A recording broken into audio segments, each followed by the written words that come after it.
તો 4 તારીખના દેવલપુર પ્રાથમિક શાળા આયોજન રાખવામાં આવ્યું છે.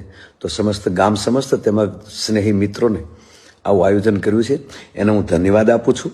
હું નથી આવી શકવાનો એનો અફસોસ સાથે હું આપ બધાને નિવેદન કરું છું કે જરૂરથી આ કેમ્પમાં જોડાઈએ અને સાચી શ્રદ્ધાંજલિ આપીએ. બગદાણા ગામમાં બજરંગદાસ બાપા આશ્રમના સેવક તરીકે જાણીતા નવનીતભાઈ બાલદિયા 29 ડિસેમ્બરની રાત્રે મોડ પર ગામ નજીક કારમાં જતા હતા ત્યારે 8 અજાણ્યા વ્યક્તિઓ તેમના પર હુમલો કર્યો અને હુમલાખોરોએ પાઇપ, ધોકા અને અન્ય હથિયારો વડે તેમને માર માર્યો, જેનાથી તેમને ખૂબ ઈજા થઈ અને તેમને હોસ્પિટલમાં સારવાર અર્થે ખસેડવામાં આવ્યા. હવે આ ઘટનાને લઈને રાજકારણ પણ તેજ થઈ ગયું છે. કોળી આહિર સમાજ વચ્ચે તણાવ વકર્યો હોય એવું લાગી રહ્યું છે.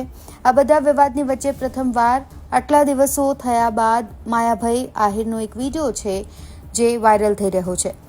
પરંતુ આ વિડીયો આ સમગ્ર ઘટના પર નથી.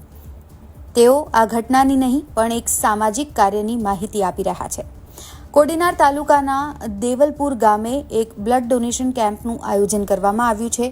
મિલનભાઈ હમીરભાઈ ગાધે અને સ્વર્ગસ્થ આશીષભાઈ હમીરભાઈ સોલંકીના સ્મરણાર્થે આ મેગા બ્લડ ડોનેશન કેમ્પનું આયોજન કરવામાં આવ્યું છે, જેમાં સમગ્ર ગામ વતી આ બ્લડ ડોનેશન કેમ્પની જાણકારી આપવામાં આવી છે અને દરેક તાલુકાવાસીઓને અહીં હાજરી આપવા માટે આમંત્રણ પાઠવવામાં આવ્યું છે. ત્યારે આ કાર્યક્રમ બાદ અનેક ચર્ચાઓ અને તર્ક વિતર્ક થઈ રહ્યા છે. કોળી યુવાન માટે બ્લડ ડોનેશન કેમ્પનું આયોજન કરવામાં આવ્યું હોય એવું લાગી રહ્યું છે અને આમાં સમગ્ર ગામજનોને અને એની સાથે સાથે આજુબાજુના વિસ્તારના તાલુકાવાસીઓને પણ આમંત્રણ આપવામાં આવ્યું છે. ત્યારે લોકો એવી પણ ચર્ચા કરે છે કે કદાચ આ માસ્ટર સ્ટ્રોક પણ હોઈ શકે. હાલ જે આહિર સમાજ અને કોળી સમાજમાં મનભેદ થયા છે તે દૂર કરવાનું આ કદાચ માધ્યમ પણ હોઈ શકે છે એવી વાતો અહીં કરવામાં આવી રહી છે. ત્યારે આ સમગ્ર કાર્યક્રમની જાણકારી આપતા માયાભાઈ આહિર શું કહી રહ્યા છે સાંભળીએ. નમસ્કાર મિત્રો, જય દ્વારકાધીશ.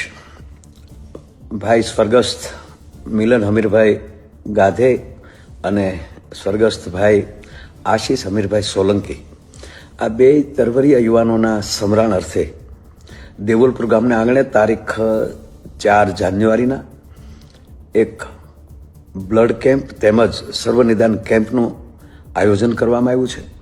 સાચી શ્રદ્ધાંજલિ એ જ કહી શકાય છે કે જેના નામ ઉપર આપણે પણ આપણા એક લોહીનું ટીપું કોઈના લાડકવાઈની જિંદગી બચાવી શકે માટે એના સમરણ અર્થે એની શ્રદ્ધાંજલિ દેવા માટે આવો સાથે મળીને આપ બધાએ એમાં રક્તદાનમાં જોડાવ.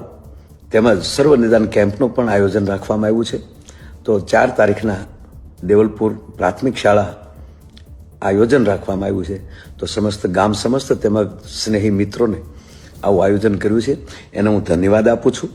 હું નથી આવી શકવાનો એનો અફસોસ સાથે હું આપ બધાને નિવેદન કરું છું કે જરૂરથી આ કેમ્પમાં જોડાઈએ અને સાચી શ્રદ્ધાંજલિ આપીએ. જય દ્વારકાધીશ.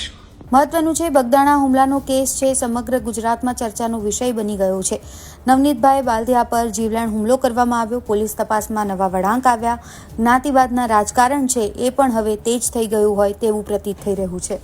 ત્યારે બજરંગદાસ બાપા આશ્રમના સેવક પર હુમલાનો આ વિવાદ આવનારા દિવસોમાં ક્યારે શાંત થાય છે એ જોવું રહ્યું.